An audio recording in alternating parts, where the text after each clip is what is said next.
Thank you so much. We have seen some amazing discussion, right? Starting from strategy, thereafter followed by Doctor, and then again Dr. Ajiji also took it to a different level. Let's make it in the same vein and continue to raise the bar, guys, right? So let me start with the topic that we're going to say. We are saying the backbone of sustainability is basically reinventing your supply chains, right? And when you say reinventing, you don't need to reinvent a massive lot, but you need to be a bit more creative, right? You need to be a bit more innovative, and more important, as Chatterjee also said, be more collaborative, right? Collaborate left, collaborate right and center, so that you have new solutions that you can bring in. You can bring in new monetization models as well, besides just the logistics part. All right, so let's start the ball rolling, and Sandeep, I will start with you, right? And from a very high level definition, right? How do you define supply chain sustainability and identify two key elements of it? Okay. I think it's the talk of the town, talk of the world. So, because supply chain, if I look at it, the way I define it, whatever you do to fulfill a demand, that's supply chain. And because it has an entire gamut, so roughly 60 to 70% of the greenhouse gas emissions are coming from supply chain. So that's why supply chains are under a lot of pressure. Now, if I look at it in terms of the elements of a supply chain sustainability, a lot of people think it's just climate, but it's not that climate, it's four aspects I will say. Definitely the planet aspect is one, because the way we are consuming resources, that's alarming. To give you a statistic, today to support one earth, we consume 1.8 earth. And again, a little bit of maths, in UK alone, there are enough clothes for 6 generations. I don't know, do we really need that kind of clothes? That's one thing. That's on the consumption side. The second aspect is, of course, the people side. While it's good to have a percentage of so many women in the workforce, that's a good metric to have, but is my workplace really safe? Do I have access to clean water? I think those are more important aspects from a supply, even for any industry. The third aspect is profit. While a lot of people say that it's a sustainability versus profit, there's a debate around that, but do understand that our metric is still a year-on-year profit. So unless the metrics change, people will not take it seriously, but things are actually changing. So it's very important that we also look at the profit angle, because every company needs to be profitable. Otherwise, business is here to make profits. That's what Friedman said. And the fourth aspect is, which we have to reflect upon, the purpose of the company. Why do we exist? If you look at historically the Tata Group, all this, we are talking about this, like, but they have been doing it. That was in the ethos of the thing. I think these are the four elements which I look from a supply chain sustainability, and all these four angles have to gel together to really make a meaningful world for us. Fantastic, Sandeepji. One question leading on that, and you took Tata's name. How do you strike a balance between your cost and versus what you want to achieve from sustainability? It is not the profitability or the dollar value. How do you achieve that balance? So I think let me give an example on the Tata side, because 1998, I started my career with Tata Motors. We had launched the Indica car, and if you look at it, we had to launch a car at 2.5 lakh rupees. How did we do that? We spoke to Nissan Australia. We imported the second-hand assembly line of Nissan Australia, and that's how Indica was rolled out. Might not have a very successful car, but it changed the ecosystem. Today, car is affordable. Second example, look at cement companies. Today, we talk about green cement, but fly ash, slag, all the waste were already part of cement, because we are using less limestone. These have better binding properties, and cement companies are today most of the profitable companies. So maybe we'll have to look at different ways of looking at it. Use less material, that makes you more profitable. Fantastic. That kind of leads us into, Veeshwass, I'd like to bring you on. What are the key factors to consider when designing a sustainable supply chain strategy? Just now, as Sandeepji said, right, getting the ecosystem in, rather than not developing it and spending money on that, right? You get a head start and you create a concept, you create an ecosystem. How does it play?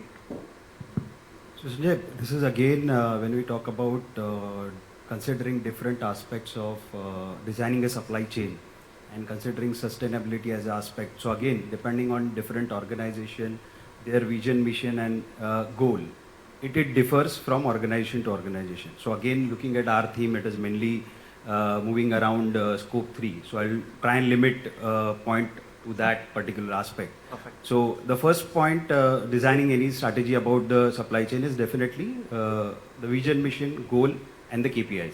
So at the organization level, what we want to achieve, where we are today, when we say if you want to go for a particular carbon footprint reduction by 2030 or 2025, then where you are today, what is the method by which you will be measuring those aspects and how you will define.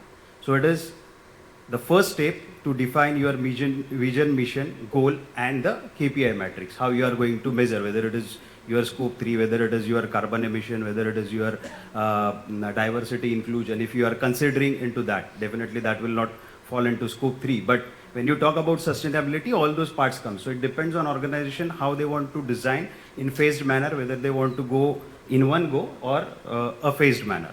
So that is one. Second is suppliers or service providers. So again, when we talk about supply chain, those are integral part of the entire value chain. So when you are defining these aspects, suppliers or service provider plays a major role. So how you are dealing with them, what are your expectation, how you are communicating, and when you are selecting your supplier base, what are the criteria. So one aspect is selecting a supplier base which will comply to your vision, which will comply to your policies. Second, you already have certain set of suppliers and service provider. So how you are going to develop them. So they may not be aware of, as we were hearing from keynote speaker, that one of the point is related whether they are aware, whether they are not aware. So again, with supplier we have a categories, SMEs, then we may have small subcontractors, we may have multinationals as a supplier also. So every supplier will have a different knowledge base, different understanding on these aspects, and you may go for a handholding. So while defining your strategy, this particular parameter will play a major role. Then it comes to a reporting. So when you are defining your goal, you are looking at your supplier, you are going for risk assessment related to again ESG parameter and how you are going to report. So this is probably a third point. Fourth one, even everyone has talked about is collaboration. So when you are going for entire supply chain, definitely we need to collaborate with all the stakeholders, whether it is internal or external. When we talk about internal, right from your board of directors, your different functions, whether it is R&D, whether it is finance, CFO, and when we talk about external, your suppliers, at the same time, even your distributor and sales side. So those also need to be part of the entire strategy what you are defining. So I feel these are four major factors we can consider. So there are multiple, but I would like to restrict. Sure. Great. Let's talk about collaboration with you quickly. Is it like a real practical thing to do and achieve? And for example, in Legrand, does it really happen, or is it like a lip service, for example? So collaboration is one of the important point, and in fact, everyone is highlighting, and that's one of the key aspect when we are going on this particular point. So to give you an example, in Legrand, so we had launched a program for all the suppliers to inform them what is our vision, what we want to do, and what are the key parameters on which they'll be assessed. That is number one. Second, we have organized a training program for them so that they'll be clear what is expected from them and how they are going to improve. So there are again different buckets in which they are categorized, and according to their requirement, those resources are provided to them. Second, on a requirement point of view. So I'll give an example of packaging development. So one of the key factor in our KPI is reducing our packaging weight. So in case of that particular point, we had collaborated with suppliers as well as with certain technical agencies, how we can develop a sustainable packaging. Even we are working on developing a plastic material, which is again had certain recycled content, and that will help us not only to optimize the cost, but reduce overall carbon footprint. So we are in touch with different IITs to develop those materials, and at the same time we are getting help of our suppliers to achieve that point. So definitely collaboration plays a major role when it comes to the ESG or scope 3. Excellent, excellent view, Vishwas. Vishal, getting you onto the screen, and let's talk about the other side of the ecosystem, which is probably the right-hand side, right? Our customers. How do you create a boilerplate or a blueprint for our customers, right? Which will enable a successful, sustainable supply chain program. How do you do that? So basically, for making any sustainable supply chain program successful, as I think Vishwas also talked about, that stakeholders are going to be one of the key factors, and stakeholders' willingness to get on board.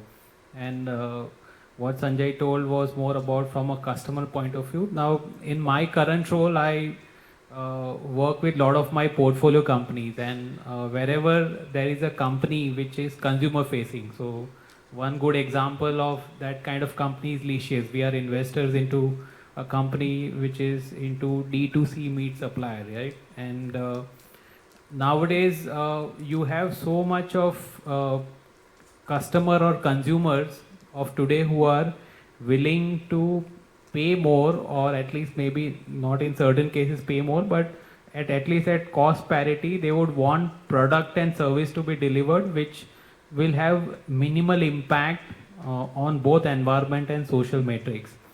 So in this case, we worked with the company, and the company was very open in terms of adopting different practices. One good example was packaging. I think he also spoke about packaging. So as Licious, they serve a lot of customers every day. I think in a year more than 7 odd million customers they serve.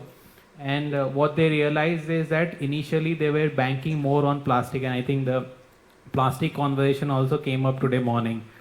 What they started investing is to identify suppliers who can come up with different packaging material. That was a starting point for them. The next level of integrating ESG in their value chain while they serve their customer was also trying to make deliveries, because they are delivering their product day in, day out to their customer, right? So they started to move towards 100% EV. That was the next step for them. And all of these discussions while they were doing, they were also trying to gather feedback from their customers, right? And customers in Licious case could be both their value chain partners as well as the actual customer who is paying for the product.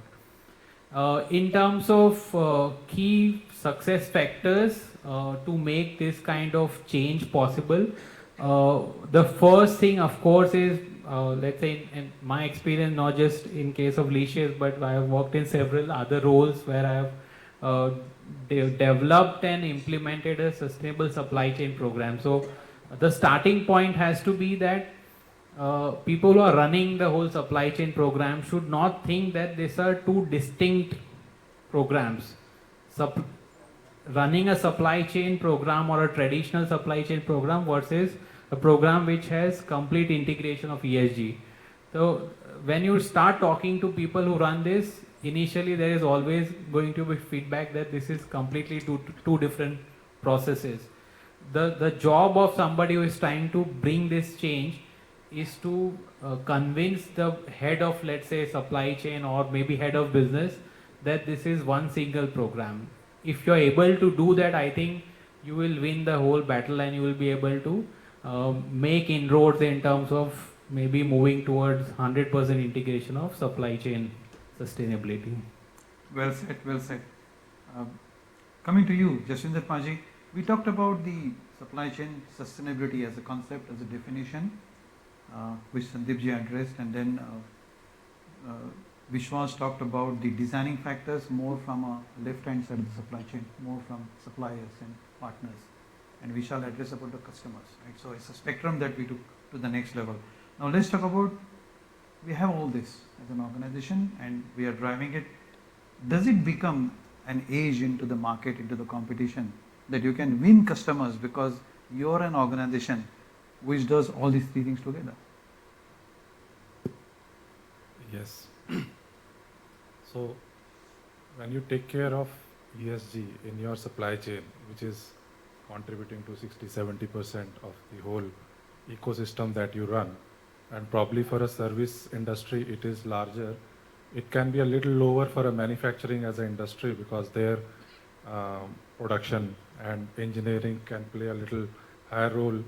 But since I come from a service industry, so it plays a very big role as far as uh, getting the customer attracted to the whole ecosystem.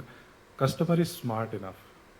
They always find ways to figure out what the organization is doing when they are willing to do that. So we as an organization, we are also customer.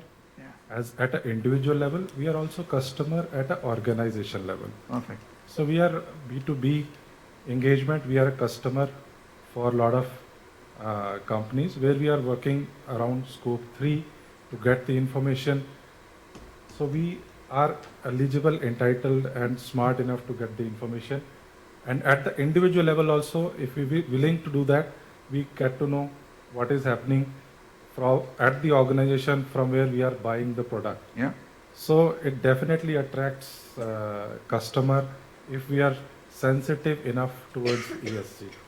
Perfect. Stay on that answer. I want to put a googly to you. So you come from service industry. Yes. Now, service industry is difficult or easy at the spectrum and the lens you wear, right? How you look at it. If you're in a manufacturing company and you were not working for Tata's, for example, but a chemical organization, would this be the same definition that you have? So I worked in manufacturing, 3 manufacturing Yes. setups. So it is little difficult when you go to a manufacturing setup as compared to service setup, Yes. because technology plays a very important role.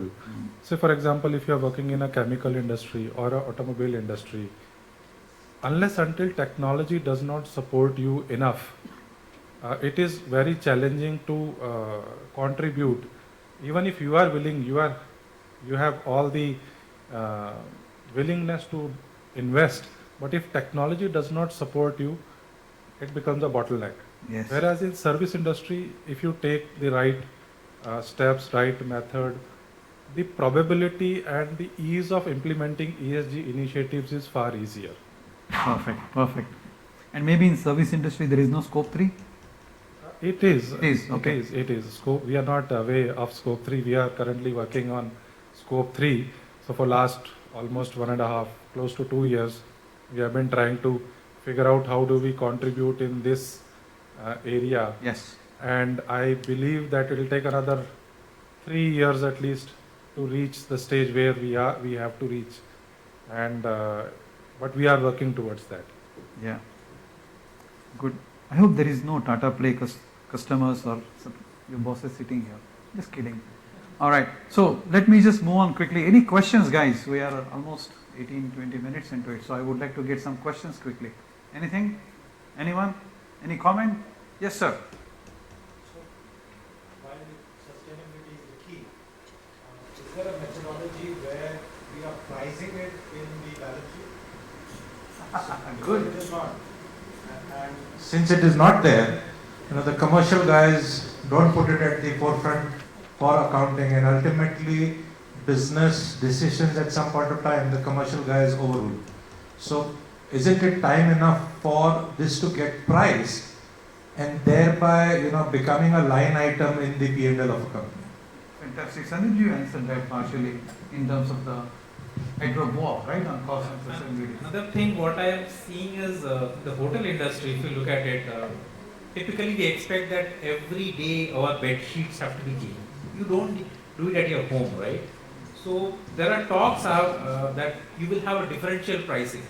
If you want your bed sheet changed every night, you pay more. Same the case with hot water. Just because I'm paying for it, we feel hot water is abundant, we spend 30 minutes under the shower. I think slowly that pricing will come. That's what I'm seeing in the current trends in the hotel industry. What an example. If I tell my wife to change bed sheet, she will change the husband, not the bed sheet. Of course. I think to your point, Ahuja, I think early days there were a lot of global firms who have done that. I think Puma is a great example. People may have heard about it. 10 years back, they came up with their PNL, which was more of environment and social PNL. Yeah. It was one of the leading initiative by any global firm. But when you start looking at how things are moving, you will realize that it is moving in the same direction what you are. So IFRS Foundation through the global ISSB, which is International Sustainability Standard Board, is trying to do that. These are baby steps. Once the standards are made applicable and there is a universal adoption, I think there will be no room for any company to exclude this as part of their P&L. And of course, this is not a simple exercise. Trying to put an economic value to intangible is a mammoth exercise, and then you need to have right kind of methodologies. And I think maybe it's not going to be so soon. It will take easily about a decade or 2 decades while we get to the point where this becomes part of the cost matrix as well as the P&L. What Chatterjee said, right? No abatement now. Yeah. There is a question there. No, behind you first, and then it will come to you, ma'am. Thank you. Okay, so now having said that, of course there are so many challenges which we all are going through. What do you think there are opportunities, and since you people are driving sustainability in supply chain, so how do you think that you encourage your suppliers? Is it really coming enough? Are you able to really cope up with those challenges and work on the scope 3 on how many parameters?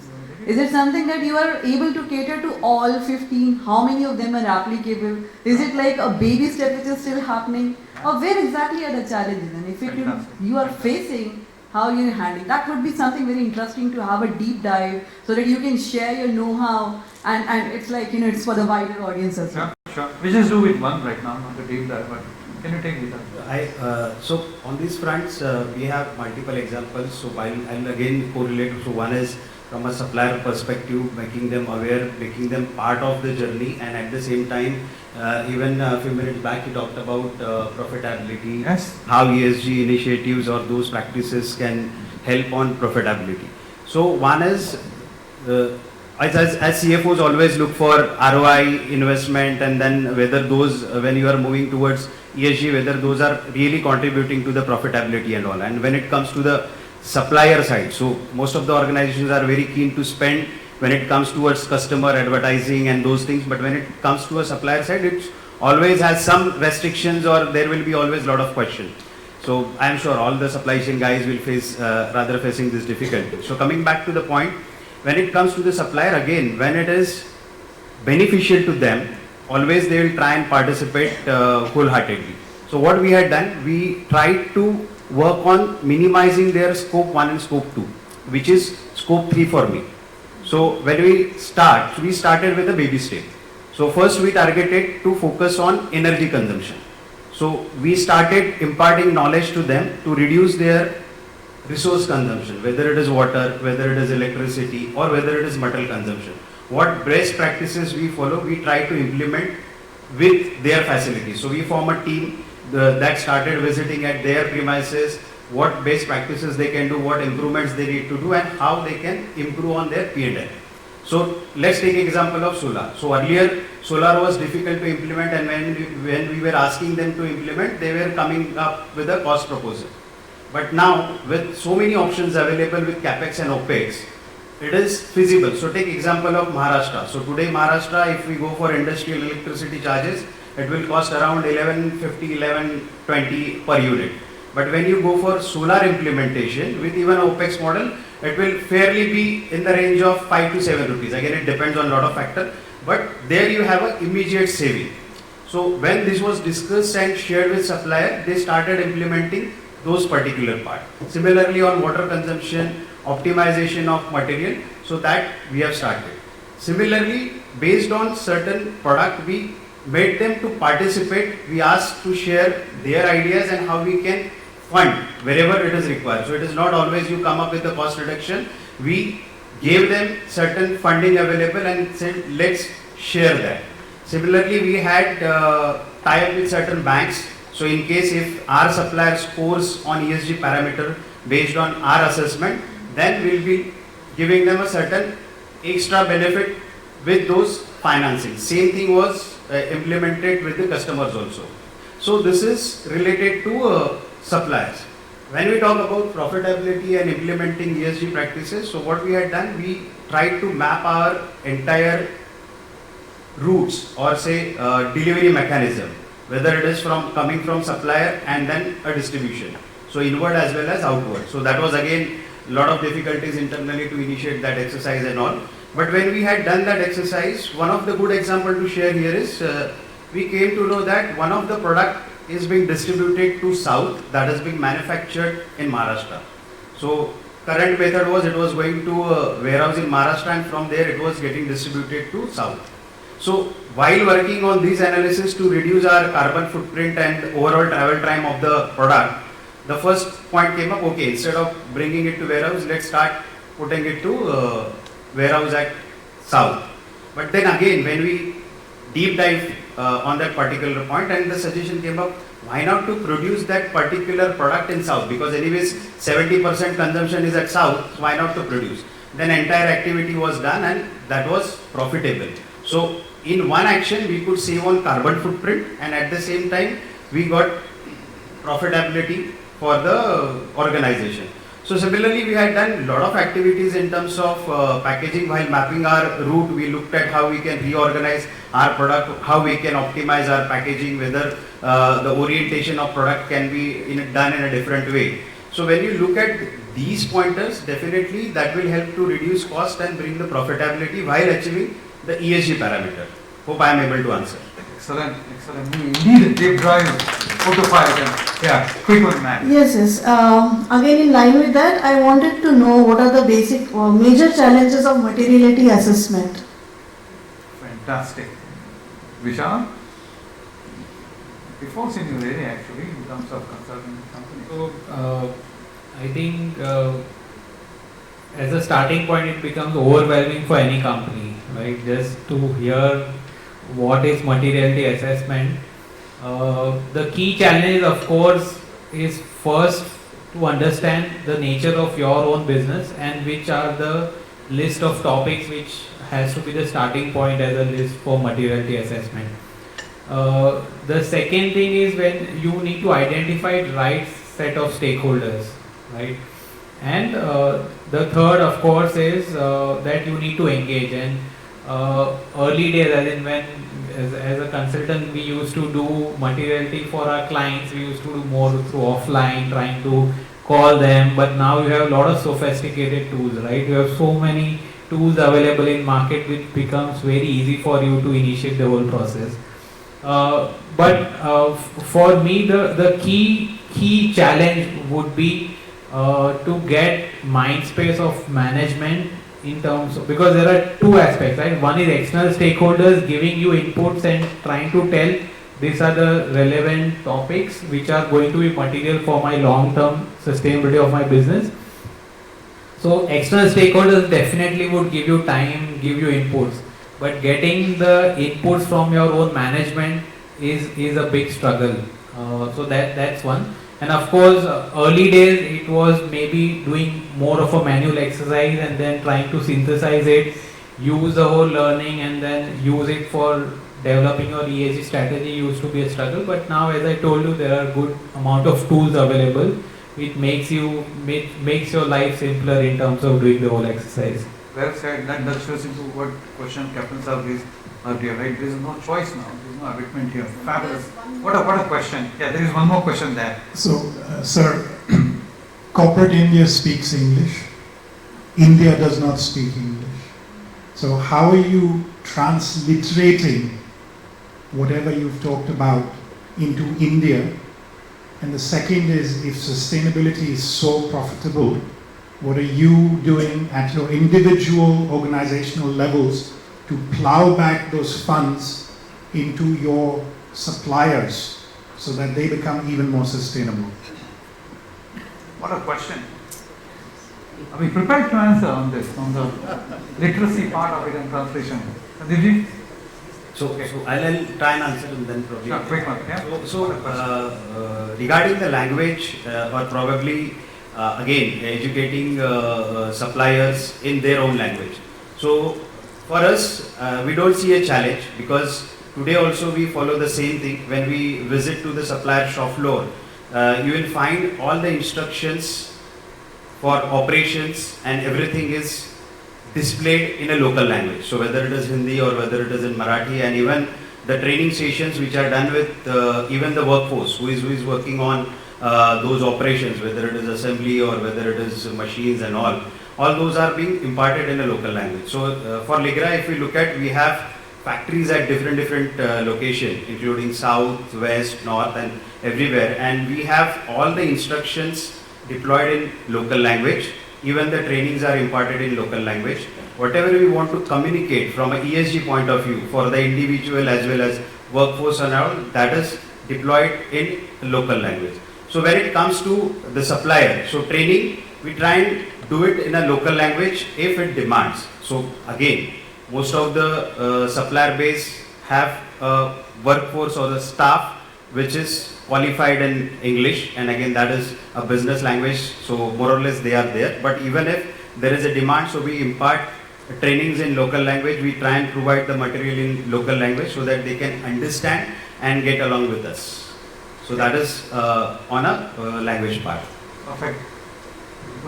There is a second part to the question as well. So if you look at it, not many companies are doing it, but there are companies who are incentivizing their suppliers if they are ESG compliant. For example, we pay a better price to them. So that's our way of trying to make them more profitable.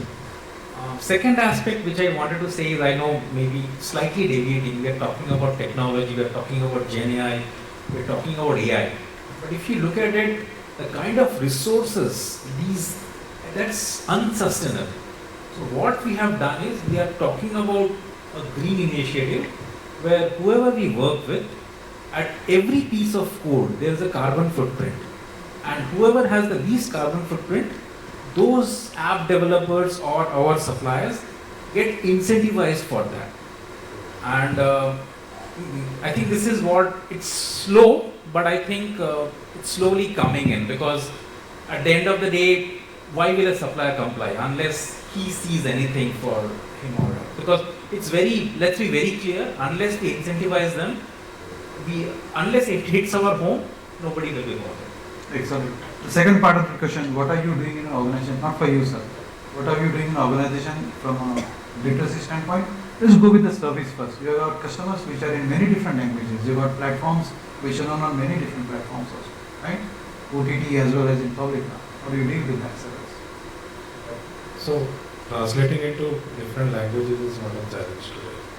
I think we have got people who help us in translating into multiple languages. But the important point is reaching to the ground level. How do you reach there? How do you convey it? So I think India is a smart country. Whichever language we talk, we are smart people. When we talk the language of benefit, advantage, mathematics, we are very good in it. When we communicate to them that, okay, so I'll give an example of how we do at our end.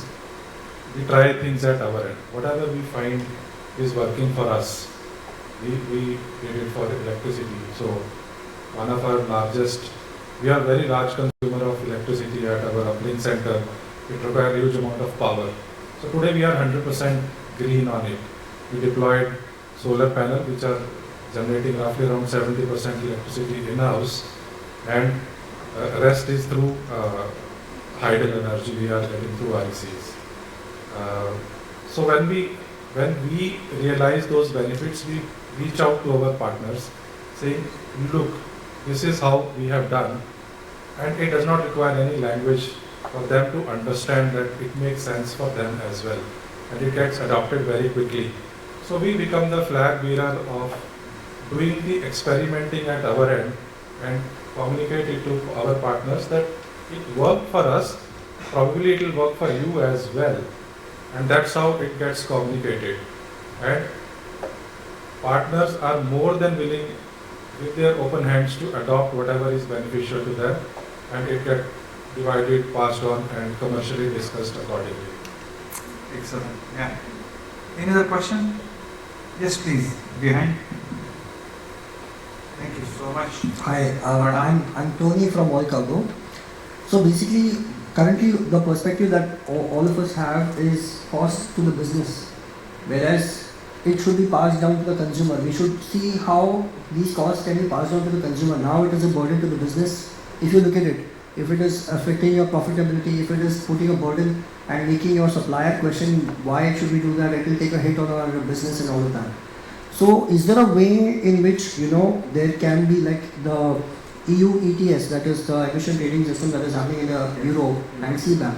So if you look at these aspects, and I can add an item line, or the government can take this initiative to put or levy a surcharge on the energy and the fuel directly. Like this is the amount of energy that you have purchased, wheel to wake, or wake to well to wheel, and at the source itself, they'll be levying that surcharge as an item line, and you can carry forward that and have an accounting system. Right at the end, you'll have the service surcharge accumulated, and then you can divide it in the product and then sell it to your consumer with that surcharge. And then a reverse mechanism you can have to bring out, all those costs. Either the government will get it, or implementation can happen in government or the company end also. So that will take out the emissions part of it. Whereas the other part is the ESG part, which obviously should come out as a part of the establishment or CTE, CTO or mandates by the government to have these entities put out 6 monthly compliances, and there should be audits in that manner. This is a perspective that I have. Probably I think if you all can shed some light on that. Sure.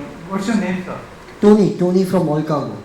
Mr. Tony, if Ms. Nirmala had to hear your views, she would have been very happy. Anyway, you want to take up today? Yes. So, I think in the whole ecosystem, there are 3 important stakeholders in the whole ESG ecosystem. That's what I look at it. One is government, second is organization, and third is the consumer. These 3 are the important stakeholders. I think we listened in the morning what Ministry of Commerce is doing, and I think they are doing to their level best, and India is such a vast country. To put one guidelines or framework will not help everyone, because the spectrum is so huge. They are doing their bit. I think we should let them do their bit. And as a fraternity, I think most of us are from organization here. And as an organization, we need to look what we as an organization can do. So we need to continuously put our effort in whichever way we can to support this initiative. And third important stakeholder is the consumer. So as we speak, consumer in our country is not so impacted or so inclined towards ESG when I compare it with people outside. It is not very far away that this inclination will keep changing, and the day with the percentage this inclination will change, all the organizations have to mandatorily change and they need to comply to ESG. And it is always better, because it's not a short journey that we start today and it will finish in 1 year, 2 year, 3 year timeline. It is going to take huge amount of time. It is prudent that we start working on our ESG initiatives as early as possible. Those who have not started should start immediately. Those who are on the journey, they should put more rigor and more effort to go green and put efforts in place to deliver better on these aspects. Sandeep, any comment on customer? Are we smart enough here? See, customer, I think over the years the mindset has changed. We all remember when we were children, we used to drink water from our taps. So when the bottled water came in, companies made huge profits. Now if you look at countries, again, Sanjay ji will to say that Singapore, Germany, they are now encouraging you to drink from the tap. So that is second aspect. If you look at it, when you buy a cold drink, they were in glass bottles, and you 10 rupees, you deposit 2 rupees. The moment you give the bottle back, you get back 2 rupees. But then the use and throw generation started. It was good for companies, as I was saying, enough clothes in UK for 6 generations. I think this mindset, because there is no end to growth. But the point is now maybe we will have to take a pause and look at it whether we should, what amount of growth is, because it's harming the planet. I think that's where the regulations, all the ecosystem has to come together. And if you look at it, Europe is way ahead of everyone. Let's say a country like France, any 4-hour journey, you can only take a train. There are no flights allowed. So that's a conscious choice people are taking. I think this is where we will have to draw the same line. But having said that, if the CEO is still evaluated on a year-on-year profit, quarter-on-quarter profit, then what we are saying is just stop. This metric also has to come in, otherwise things will not change, because it is not hitting my home. I'll be very honest about it. Yeah, fabulous. The CEO is hell-bent on making money, right? Let's come to a consultant, right? Vishalji, asset management, profitability. How do you find CEOs to make money? Government wants to institute good practices of sustainability. How do you do that? So, as I told you, in my role, we invest in companies.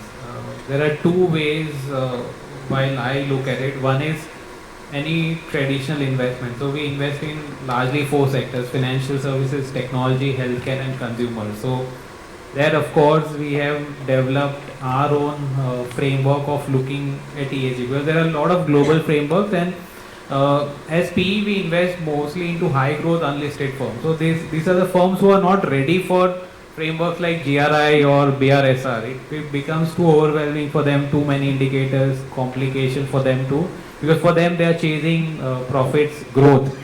And when we talk to them, I don't think they would want to in any way slower down the whole growth, and as investors also we would not want that to happen. So we have looked at different frameworks and we have developed our own framework. It's like 40 odd KPIs which we track in terms of looking at overall ESG maturity, and we try to place each of our portfolio company in 4 quadrants, which starts with beginner level to someone who is at leadership level, very similar to the way, let's say, CDP would look at or any other rating framework would look at. So we have contextualized the whole requirement to India as well as the sectors in which we invest, and we do this diligently, and then before investment we know and we tell the company, okay, you are at a beginner or a awareness level, and we would want you to move to leadership level with no compromise on growth, no compromise on profit. But while you do that, you also move towards the leadership quadrant. And why we do that is we believe firmly that in future, when, let's say, when we start exiting and a new investor would come, that investor is going to value ESG much more. Along with the kind of growth and profit the company has generated, they would also want to see that the company has contributed equally on environmental and social outcomes. So that's a firm belief from our side. And out of those 40 odd KPI, because we are discussing supply chain and scope 3, there are kind of KPIs which we look at, let's say, how much percentage of procurement is happening locally by these businesses, what kind of awareness on ESG the supply chain partners the company is investing into, what kind of assessments they are doing. Then we also look at GHG inventorization, within which scope 3 is also one of the factors which we look. So definitely that metric looks at overall ESG, but to the topic, yes, we also try to see that while the companies grow, they are able to handhold their own value chain partners and supply chain partners. Perfect. Yeah, 40 KPIs. The client would either die because of ESG or because of PowerPoint presentation. No, 40 is too small a number. If you look at frameworks, like if you have looked at DJSI would have more than 200, BRSR if you try to count, there are endless KPIs, right? So we have tried to simplify that for our set of companies. Death by PowerPoint. All right. So you brought in a few good points. Is about the customer readiness in terms of PIFR, in terms of GRI reporting, right? Which to me appears like a bit of a differentiation. And Jaswinder Paji, if as a customer you have to play your different role now, right? What positive impact do you see when you look at a company which is following, if you know they're following a lot of reporting structure? Are you getting impressed by that logic, and would you buy their product and support the ESG initiative? Is it an order winner at the ground level? If you ask personally to me, yes. But will everyone think like the same way? I am not sure, because customer has got huge segmentation.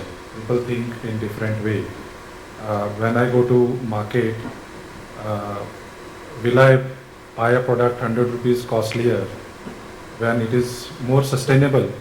I am not sure, because it will depend what type of customer I am. Sure. So I may have a personal choice, because we see in the real market on the ground, under the cutthroat competition, people switch for 100 rupees in our industry. And it is a small value. People do not understand on the ground the reality. I'll give you an example. So one of the activity that we have done, I don't know how many people would know about it. When we were on the journey of ESG, we realized that we are large consumer of energy, and it is not what we consume at our end. So we worked on our product. We said we have roughly 20 million set-top boxes which are operating in customer houses. So we proactively went ahead and figured out through our engineering team how can we make them consume less energy. And I proudly say today our set-top box consume lesser energy as compared to our competition, and we pay higher to our manufacturer to do so. Sure. Do we get leverage out of it? To some segments, yes. To others, no. Perfect. So I think at a customer level, this awareness is still not there on ground, that they are willing to spend extra for ESG. No, good afternoon everyone. So I'll just take on to your question and her answer and your counter question. Is it a status thing or something like that? Yes. I'm sure all of us in this room use Amazon at some point or other in our daily, weekly lives. And today if you go to amazon.in, there is a search which will give you a whole bunch of only sustainable products. And I happen to have a friend who is working there. And there are two parts to it. So Amazon is deep on data. And they have done the analysis of what kind of profile of buyers comes to these product categories on Amazon which are sustainability oriented. You'll be surprised it spans across generations. So it's very heartening. It's spanning across generations. And the other flip side of it, which is the economic benefit, on an average, the suppliers of Amazon who are on that part of Amazon are making at least 10 to 20 percentage points more profits, which in turn turns to, because Amazon gets a cut of that for Amazon itself. So I would just, say that it's getting more and more democratized. Amazon probably is the most democratic marketplace that you can go to. And that part of Amazon, which is being used across generations, is probably the most profitable as well. What a comment. Thank you, sir. So while we are talking about sustainable products and there is a demand picking up on sustainable products, it's very important that we need to keep in mind the greenwashing also. People just call it that, yeah, it's a sustainable product, and how do we really know that it's really sustainable? So a lot of efforts has to go in that aspect in terms of really making sure that it's a really sustainable product. Otherwise, you're just paying for the sake of single word that says sustainable. So it's very important that we need to keep in mind. Fantastic. Unfortunately, Chatterjee is gone. You want to take a short quick edit? Watching? Yeah, I think if you look at it, greenwashing is rampant, let's be very honest, because there is a set of companies who give this to somebody who will write the report. There's another set of companies who will audit it. As a consultant, I should not be saying this.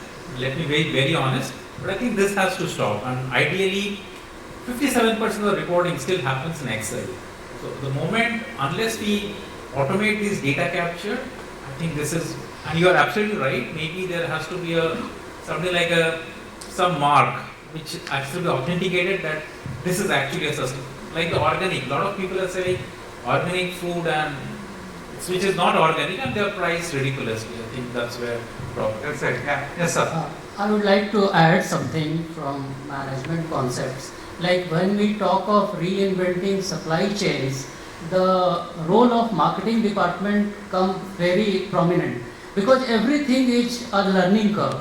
When you introduce anything in the market, you do test marketing and then you further sustain it for sales purpose.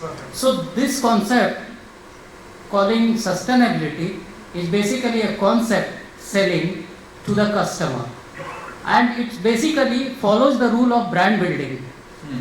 Like Coke and Pepsi spent a lot for something. The product is nothing but carbonated water, sugar carbonated water, but it has become a brand.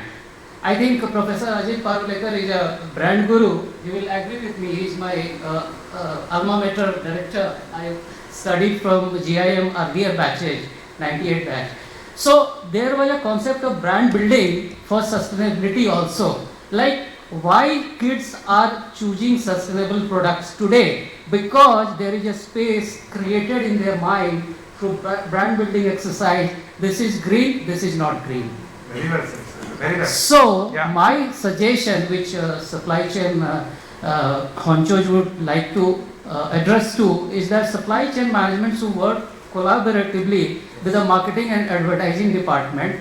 Say all collaboration within and collaboration outside the organization, having a holistic approach with other stakeholders, and let us go together, make the earth green, go green. Perfect. That's the brand building exercise should be done. Sure. You take a minute that sustainability is a responsibility of the organization, not of a department. I think that's where all departments Okay, have to from go. organizational point Sure. of view, take 3-4 departments together. Absolutely. Very well said. Finance department thinks from profit and loss. Tell them that if you reduce so much carbon footprint, simple language, then you will get so many carbon credits. Perfect, sir. And just one more 30 seconds on that to add is organizations and now the supply chain, as Sandeep also said, are moving towards developing products which are circular. This is indeed happening everywhere.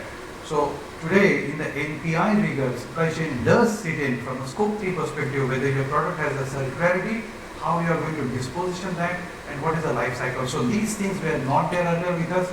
Today supply chains are in the forefront of it. As always, they take the brunt, right? Supply chains are the smartest guys because I'm a supply chain guy.